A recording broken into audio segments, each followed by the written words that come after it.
Olá, bom dia amigos e amigas aqui do canal Dica de Hoje. Nesse vídeo de hoje, como vocês sabem, sábado é um dia que a gente fala sobre macroeconomia e é importante a gente sempre situar nessa questão econômica, porque eu acho que nesses anos todos que a gente faz vídeo aqui no canal, vocês já perceberam que a Bolsa de Valores não está dissociada da economia do Brasil. Quando a economia tem uma previsão boa, a Bolsa costuma subir. Quando a economia tem uma previsão pior, a Bolsa costuma cair também. E hoje eu quero mostrar alguns dados que saíram no último mês, mais ou menos, e que mostram que as projeções de dívida do Brasil, as projeções de déficit do Brasil, podem fazer com que o sistema colapse. E você vai entender por que eu não acho isso. Mas antes disso, curta o vídeo aqui embaixo, se inscreve no canal. É sempre importante que vocês também mostrem para os amigos de vocês, copiem e colhem o link em alguns grupos de WhatsApp também para que mais pessoas conheçam aqui o nosso trabalho. E depois da vinheta, como vocês já sabem, a gente já começa.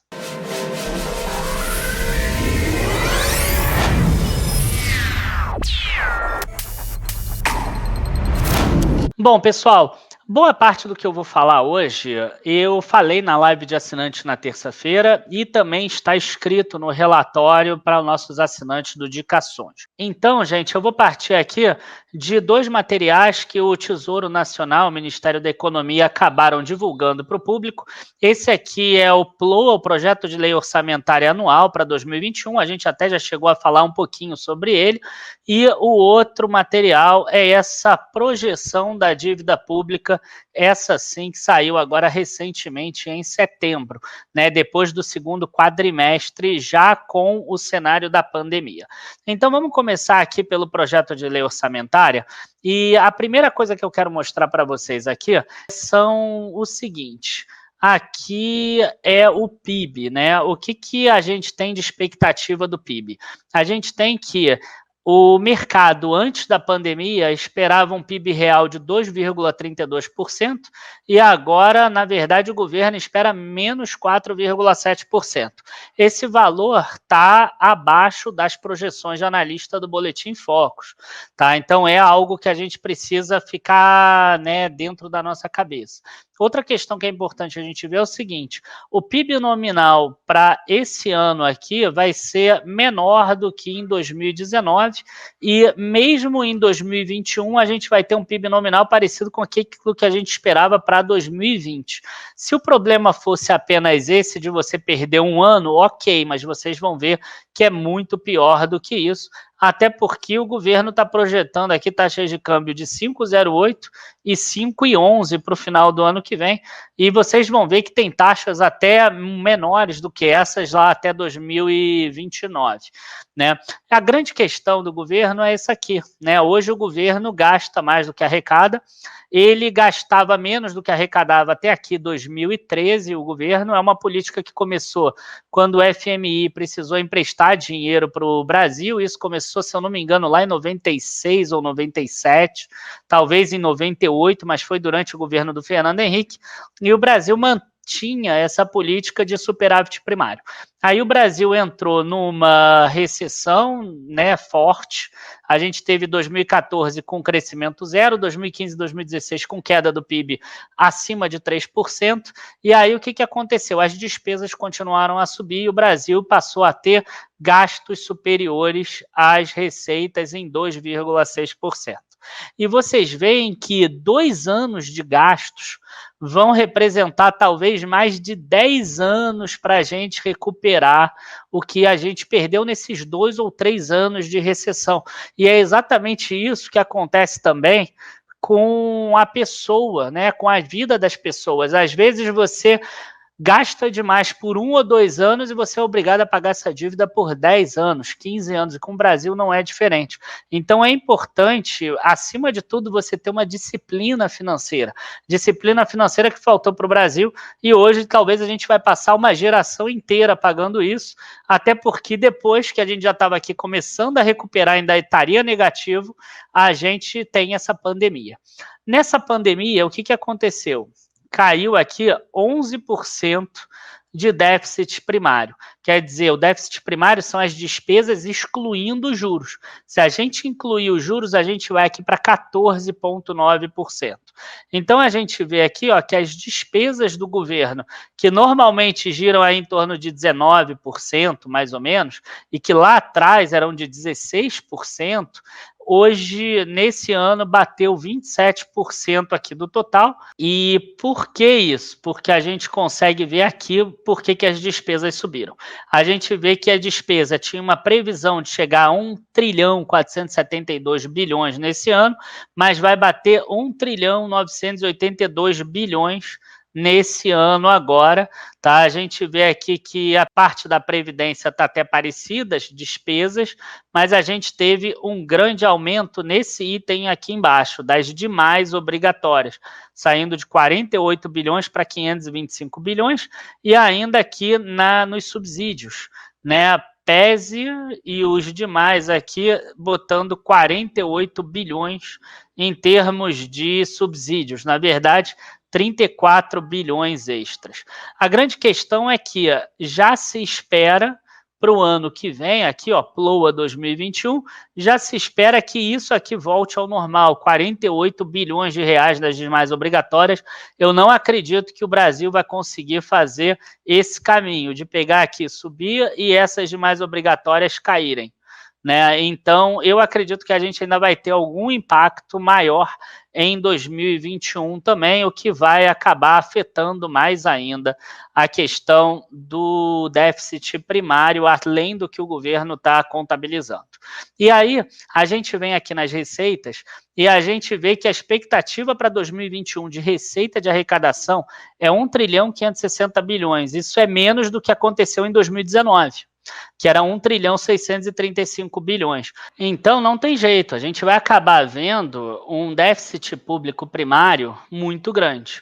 O que a gente tem aqui? A gente tem que 2019 a meta era 139 bilhões, e o primário acabou sendo 88 bilhões, quer dizer, aquele 1,3 que a gente viu lá atrás, aqui está 1,2. Para esse ano a meta era 124 bilhões de reais, e aí pulou agora para um primário de 787 bilhões esperado. Só que isso aqui não afetou apenas esse ano. A gente vê que em 2021 agora a meta é 233 bilhões de déficit, porque a gente tem uma receita muito menor, uma receita de 1 trilhão 560 contra uma receita que seria 1 trilhão 671 bilhões. Mesmo caindo um pouco a despesa aqui imaginada, a gente vê que esse déficit aqui é bastante grande. E aí, gente, a gente já sabe que déficit não é feito, né? E o dinheiro não é impresso ao acaso. O que acontece quando a gente tem um déficit muito grande? A gente precisa ter alguém para colocar essa dívida, para emprestar dinheiro para a gente. Da mesma forma, se você resolver gastar mais do que você ganha, você pode, desde que você tenha alguém para te emprestar. Se a pessoa não tiver cartão de crédito, não tiver conta em banco, ela não tiver nada, ela não vai conseguir se alavancar, ela não vai conseguir gastar mais do que ela ganha, porque ela chega num momento que ela não tem mais crédito, né? E os países, eles têm crédito, eles podem ter dívidas e eles rolam essa dívida. E aí, esse é o grande problema do Brasil, porque a gente vai entrar numa dívida pública que é muito grande. E se vocês olharem aqui, embora não seja o principal indicador utilizado por agências de rating, a DBGG do Brasil, que é a dívida pública, a dívida bruta do governo geral, ela passa a subir aqui, ó, 21, 22, 23% nesse ano, e ela vai ficar acima de 95% até o ano de 2027. Tá? Então, essa é a expectativa do Brasil. Se a gente pegar a dívida líquida do setor público, que é o que as agências de rating mais olham, a gente vai ver que nesse ano vai ter um crescimento de 14% e ela vai atingir o ápice dela em 2027, chegando a 83% do PIB. Tá? E esse valor aqui é um valor muito grande. As agências de rating, normalmente, elas não aceitam países emergentes com uma taxa superior a 80%. 80%. Isso ela já considera um país ruim, um país de risco. E o Brasil deve migrar para isso, pelo menos é isso que mostra a projeção da dívida pública. E por que essa projeção da dívida pública mostra isso? Porque a gente tem 3 formas de lidar com essa questão da dívida pública, né? Como é que a gente reduz a dívida pública? Ou você precisa aumentar a receita ou você precisa reduzir despesas, né? E aí você tem 3 formas. A primeira, que é a que o Brasil usa já há 70, 80 anos, pelo menos, né? Desde que eu estudo aí um pouco mais, a gente vê que desde a época do Vargas, o Brasil ele vai crescendo despesa, ele incha o Estado bastante, cria municípios, aumenta o número de deputados, enfim, cria todos os artifícios para que mais pessoas sejam garantidas pelo Estado, vamos dizer assim, e aí o valor, né, como a economia ela é cíclica, a economia não anda sempre para cima, em alguns momentos que tem crise, a despesa continua subindo, a receita cai, que foi o que aconteceu em 2015, que é o que está acontecendo agora na pandemia, aí o que o governo faz? Aumenta imposto. Então, o primeiro ponto é aumento de imposto, né, que está aparecendo até aqui embaixo. Então, essa é uma das soluções para você reduzir a dívida pública, é você aumentar imposto. A gente já viu que aumento de imposto dá um resultado bom de curto prazo, mas no longo prazo você vai travando a economia aos poucos. Tanto que hoje o Brasil não consegue mais crescer o que ele crescia 15 anos atrás, e há 15 anos atrás ele não crescia o que ele crescia lá na década de 70. Mesmo na década de 80, que é considerada a década perdida, a gente teve anos muito melhores do que os atuais, ou mesmo do que da década de 2010. A década de 2010 ela é pior do que a década de 80, que a gente aprendeu na escola como a década perdida, por exemplo. O segundo ponto que o governo pode aproveitar para reduzir, né, no caso, para melhorar a dívida pública, seria reduzir as próprias despesas. Mas aí a gente não está falando de fazer uma reforma da Previdência ou um ou outro penduricalho na lei para reduzir aí as despesas. A gente está falando de realmente uma reforma administrativa que pegue os pontos chaves que incham esse governo. Seria o seguinte: você tem um balão de ar bastante cheio e você precisa estourar. Existe uma bolha de gastos dentro do governo. E essa bolha precisaria ser estourada, né? No caso, para que reduza essa quantidade de gastos e o dinheiro que é arrecadado possa ser distribuído para onde realmente vai chegar a população. Eu já perdi a esperança de uma reforma bem ampla nesse sentido acontecer, porque quem vota nessa reforma é quem se beneficia dela. A gente está falando de vereadores em âmbito municipal, deputados estaduais em âmbito estadual, deputados federais e senadores em âmbito federal. Então, essas pessoas são aquelas que se beneficiam disso. Então, eles não têm o mínimo interesse de reduzir essa bolha. Na verdade, quando o Brasil voltar a melhorar com o nosso esforço, eles vão fazer de um jeito que incha de novo isso, para que no futuro a gente precise pagar uma carga tributária maior. Tá? Isso é básico, isso aí é o que acontece. E a terceira forma da gente conseguir melhorar a dívida pública seria a economia do Brasil crescendo mais do que o projetado, do que as premissas. E aí eu volto aqui porque é importante a gente ver quais são essas premissas. E essas premissas aqui, eu já vou chegar aqui, está lá embaixo, chegamos aqui nessas premissas, mostram que são premissas bastante agressivas, não são premissas conservadoras em termos de crescimento do PIB. A gente vê que o governo está utilizando aqui crescimento de 3,5% em 2021, que eu acho que é até possível, pode até ser que seja mais do que isso, porque a gente está tendo uma depressão muito forte, né? Você vê que aqui, até na dívida, a gente está pegando uma depressão de 6,5% em 2020, que a tendência é que seja menor também na hora que você pega o ano todo, só que o Brasil passar depois 8 anos seguidos com 2,5% de crescimento real do PIB, eu acho que é pouquíssimo conservador. Tá? Uma coisa é o que o Brasil vai melhorar aqui em 2021, talvez em 2022, porque aqui teve uma depressão muito grande. Agora, depois ele continuar crescendo 2,5% com a carga tributária que a gente tem, com a burocracia que existe e com todos os problemas e as inseguranças jurídicas que existem, eu, na minha visão, não vejo isso aqui como plausível. Outra coisa que eu não vejo como plausível é essa questão do câmbio aqui. A gente vê que o Brasil ele fica maravilhoso maravilhoso aqui até 2025. Câmbio, inclusive, caindo dos atuais 5,20, né, para 4,86, por exemplo. Então, você imagina, para o governo, por esse patamar aqui, você hoje compra real para se beneficiar com a valorização do real frente ao dólar num período de 5 anos. Isso pode acontecer? Pode, mas é muito difícil disso acontecer com Selic a 6%, como eles colocam aqui. Porque para o dólar se valorizar, a gente vai precisar ter uma entrada forte de recurso de fora. Entendeu? Ok, você colocar aqui até mesmo menos do que isso, botar até 4,50 aqui.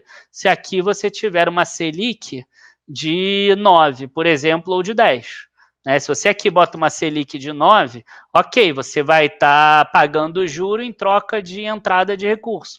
Você volta a ser o paraíso do rentista. Agora, você querer o melhor dos mundos aqui e o melhor dos mundos aqui embaixo, realmente, na minha visão, não entra. Tá? E aí, dentro dessa visão, a gente vê que o Brasil deixa de ter déficit primário, voltando para aquela parte inicial, 0% aqui em 2025 e passa a ter superávit primário a partir de 2026. A dívida bruta do governo geral, ela ainda sobe até 2027 antes de começar a cair, e aí a gente vem para um problema, porque o governo, ele coloca aqui alguns pontos, né, alguns cenários possíveis.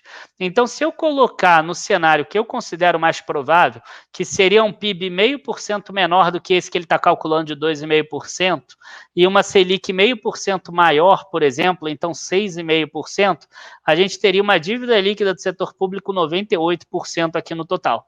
Tá? E aí, 98% do PIB, isso significaria o colapso do sistema. Agora, por que eu não acredito que vai acontecer isso? Porque o governo vai aumentar imposto. Né? Então, o que vai acontecer? Na hora que a gente começa a ver que a economia está ficando realmente ruim, que a economia está mais complicada e que isso é porque o Brasil arrecada X e ele gasta Y, o governo vai conseguir vender mais fácil um aumento de imposto, ainda mais se for numa classe que não afeta você, por exemplo. Né? Porque quando cai no nosso bolso a gente não gosta, quando cai no bolso do outro, ok. Né? Taxar o que eu ganho eu não quero, mas taxar grandes fortunas tudo bem. Taxar o que eu ganho eu não quero, mas taxar dividendo eu não quero, porque eu ganho dividendo porque eu invisto na bolsa. Mas taxar, enfim, imposto de alguma coisa, ok, que isso aqui eu particularmente não pago. O que acontece é o seguinte, você tem que entender que isso tudo é cíclico.